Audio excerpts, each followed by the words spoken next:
السلام علیکم ورحمۃ اللہ وبرکاتہ۔ میں ہوں محمد عظیم اور آپ دیکھ رہے ہیں میرا یوٹیوب چینل عازم کی دیسی رسوئی۔ دوستو، مٹی کے برتن میں پکنے والا کھانا صرف ذائقہ ہی نہیں دیتا بلکہ ہمیں صبر بھی سکھاتا ہے۔ اچھی چیزیں وقت لیتی ہیں، شاید اس لیے ہمارے بزرگ کہتے تھے کہ آہستہ پکا ہوا کھانا دل کو بھی بھاتا ہے اور گھر میں برکت کا احساس بھی لاتا ہے۔ آج جب ہم یہ دیسی کھانا تیار کر رہے ہیں تو آئیے چند لمحے اپنے دل کی غذا بھی حاصل کرتے ہیں۔ میرے پیارے بھائیوں اور بہنوں، آج کے دور میں لوگ ایک دوسرے سے دور ہوتے جا رہے ہیں، رشتوں میں محبت کم ہوتی جا رہی ہے، سچ بولنا مشکل لگتا ہے اور دنیا کی دور میں آخرت اکثر بھلا دی جاتی ہے۔ نبی کریم صلی اللہ علیہ وسلم نے فرمایا، قیامت سے پہلے ایسے فتنے آئیں گے جو اندھیری رات کے ٹکڑوں کے مانند ہوں گے۔ آدمی صبح مومن ہوگا اور شام کو کافر، یا شام کو مومن ہوگا اور صبح کو کافر۔ وہ اپنے دین کو دنیا کے تھوڑے سے فائدے کے بدلے بیچ دے گا۔ یہ حدیث ہمیں کسی خاص سال کے بارے میں نہیں بلکہ ہر اس زمانے کے بارے میں خبردار کرتی ہے جب حق اور باطل میں فرق کرنا مشکل ہو جائے۔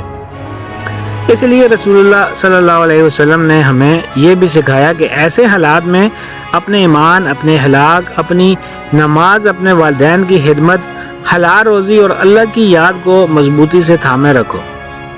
آج اگر ہم اپنے ارد گرد دیکھیں تو محسوس ہوتا ہے کہ دنیا بہت تیزی سے بدل رہی ہے، لیکن اللہ کا راستہ نہیں بدلتا، قرآن کی ہدایت نہیں بدلتی اور رسول اللہ صلی اللہ علیہ وسلم کی تعلیمات کبھی پرانی نہیں ہوتی۔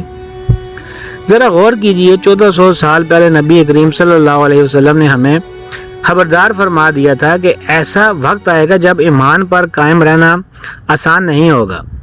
دنیا کی چمک دمک، مال دولت، شہرت اور خواہشات بہت سے لوگوں کو اللہ کے راستے سے دور کر دیں گی۔ آج ہمیں پہلے سے کہیں زیادہ اپنی نمازوں کی حفاظت، قرآن سے تعلق، سچائی، حلال رزق، والدین کی خدمت اور اللہ کے ذکر کی ضرورت ہے۔ یہی وہ اعمال ہیں جو انسان کو فتنوں کے دور میں مضبوط رکھتے ہیں۔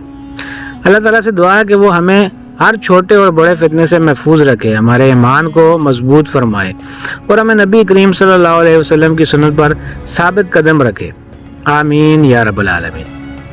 یا اللہ، ہمارے دلوں کو ہدایت پر قائم رکھ، ہمیں فتنوں سے محفوظ فرما، ہمیں حلال رزق عطا فرما، ہماری نمازوں کی حفاظت فرما، ہمارے والدین پر رحم فرما اور ہمیں نبی کریم صلی اللہ علیہ وسلم کی سنت پر چلتے ہوئے ایمان کی حالت میں دنیا سے رخصت فرما۔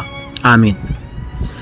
اگر آپ کو مٹی کے برتنوں میں بننے والا یہ دیسی کھانا اور آج کی یہ حدیث پسند آئی تو ویڈیو کو لائک کریں، اپنے دوستوں کے ساتھ شیئر کریں اور عازم کی دیسی رسوئی کو سبسکرائب کرنا نہ بھولیے گا۔ اللہ تعالیٰ آپ سب کو اپنی حفظ و امان میں رکھے۔ آمین۔